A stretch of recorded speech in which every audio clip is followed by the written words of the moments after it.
bonjour.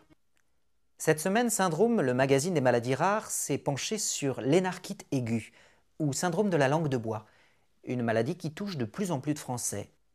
Pendant une journée entière, les caméras de Syndrome ont suivi Michel Blanquet, boucher rue de Matignon, et qui vit avec cette maladie depuis bientôt 2 ans. Désocialisation, perte de repères, sentiment de flottement, dépression sont les premiers effets qu'engendre cette terrible maladie. On s'accroche. Tu veux du lait? Tu veux du lait? Avant de vous répondre, j'aimerais rappeler les chiffres. Notre ménage consomme en moyenne 2 à 3 litres de lait par semaine, ce qui, mis en parallèle avec la baisse de notre pouvoir d'achat, est une hérésie complète. Ouais. Alors, de deux choses l'une. Soit il y a une arrivée imminente de la date de péremption du produit, et là, je comprends l'empressement de certaines personnes du ménage à la consommation. Je vois déjà qu'à gauche, certains sont sceptiques. Soit il va falloir se serrer la gouttelette et résorber la fracture lactale, car ajouter une substance lactée à son café sans y mettre du sucre, c'est déshabiller Paul pour habiller Jacques, et c'est définitivement tromper la Francine. Ouais, mais t'en veux ou t'en veux pas?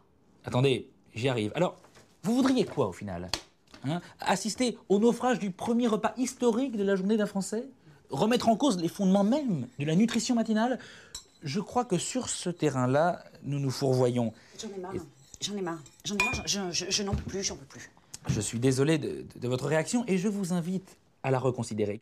Une fois encore, la tradition bouchère va retrouver ses lettres de noblesse. Une fois encore, des bataillons de côtelettes, de riz de veau vont remplir les bouches affamées de l'arrondissement. Depuis maintenant plus de 10 heures, cette modeste et noble devanture était restée à l'abandon. Ce n'est donc pas sans une certaine émotion que je déclare ouverte la boucherie Blanquet.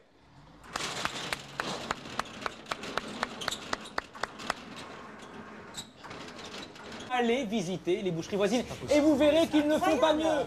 Certes, il y a des dysfonctionnements dans notre système charcutier. Je ne le nie pas. Ceci dit, nous n'avons pas le monopole du cœur. Bon, écoutez, ça fait une demi-heure qu'on attend là. On peut être servi. Attendez, On a calmez-vous, autre chose s'il à vous plaît. foutre là. Mon temps de parole n'est pas terminé. Je vous demanderai de vous calmer. Et ça n'est pas la rue qui gouverne.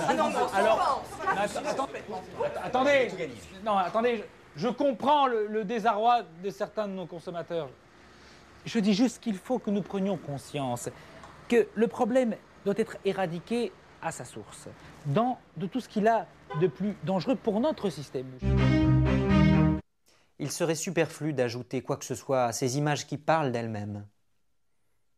À la semaine prochaine. D'ici là, portez-vous bien.